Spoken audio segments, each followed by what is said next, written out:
allons tout joyeux au pays de la vie, au pays du bonheur, au royaume d'amour. Vous qui marchez encore sans Dieu dans la folie, oh dites, voulez-vous y venir dès ce jour?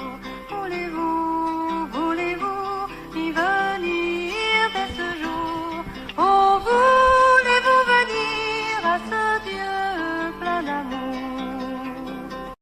Mais quand le Fils de l'homme viendra, trouvera-t-il la foi sur la terre? Nous trouvons ces paroles dans le livre de Luc au chapitre 18, le verset 8. Bonjour, bonjour mes amis, comment allez-vous en ce premier jour de la semaine? J'espère que vous allez bien et que vous êtes prêts à découvrir de nouvelles méditations au cours de cette semaine. Pourquoi pleurons-nous en silence pour une douleur que personne ne voit? Pourquoi courons-nous? Pourquoi fuyons-nous? Pourquoi nous cachons-nous? Dans les heures les plus obscures de notre vie, quand la douleur nous enlève toute envie de vivre, quand nous cherchons des réponses dans notre cœur et n'en trouvons aucune, pourquoi alors ne tournons-nous pas les yeux vers notre Créateur? Amen, gloire à Dieu. Lorsque le Seigneur Jésus-Christ contempla le panorama spirituel de notre temps, il se demanda, quand viendra le Fils de l'homme, trouvera-t-il la foi sur la terre? Prions le Seigneur.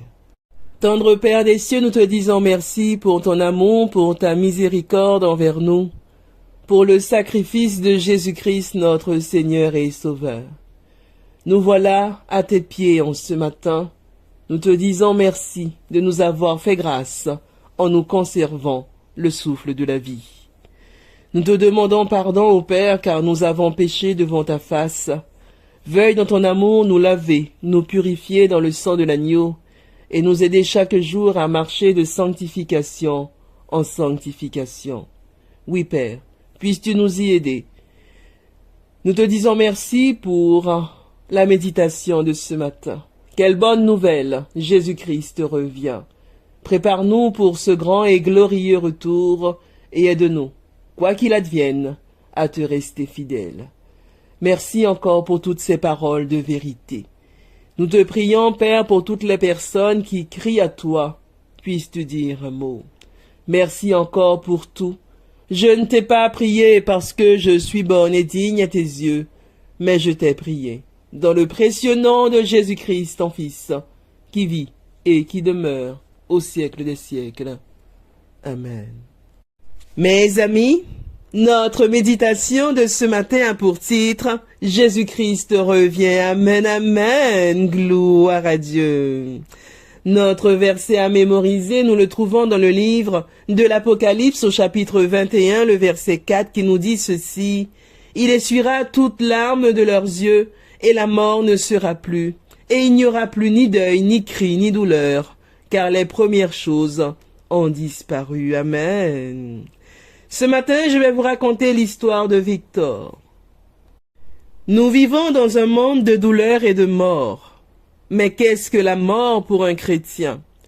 Le poète José Emilio dit « La mort est implacable avec tous. Elle vient vers tous, elle arrive. » Nous avons tous dû, à un moment, dire au revoir à un être cher.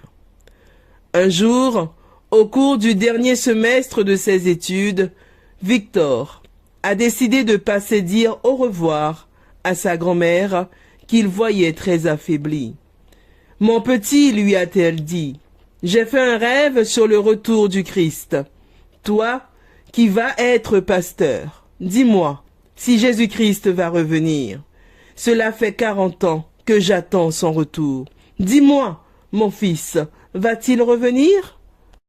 Victor a lu à sa grand-mère les 3 derniers chapitres de l'Apocalypse.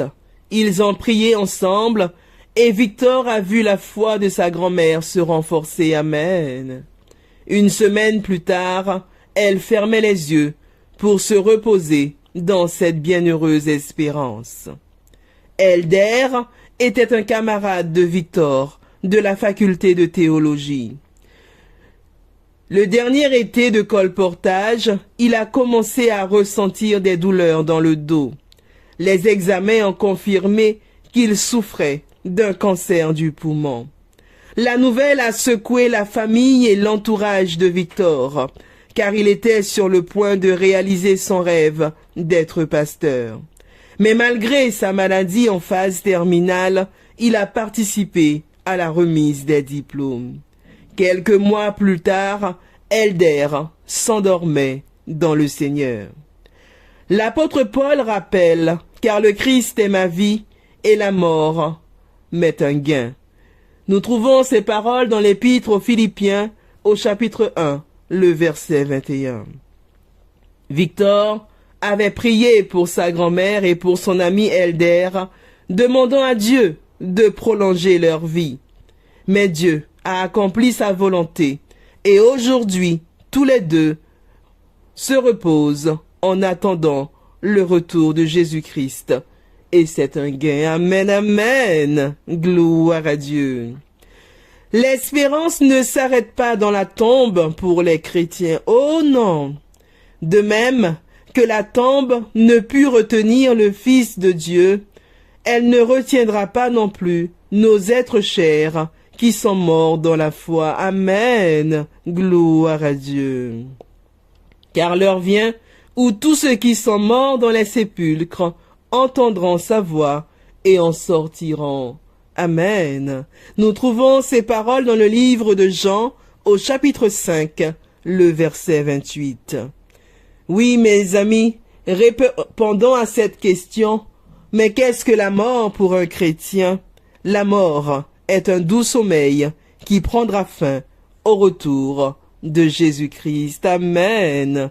Gloire à Dieu. Notre méditation de ce matin avait pour titre « Jésus-Christ revient ». Amen, amen. Gloire à Dieu.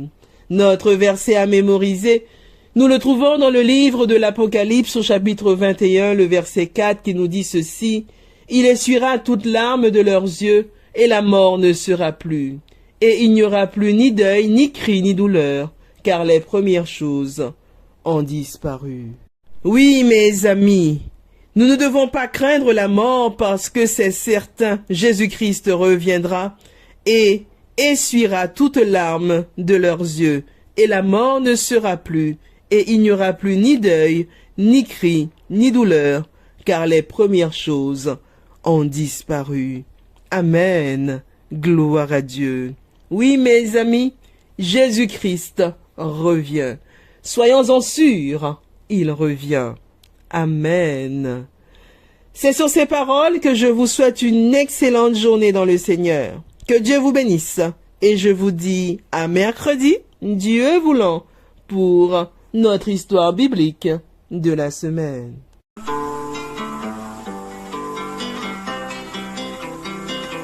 Nous allons tout joyeux, on fait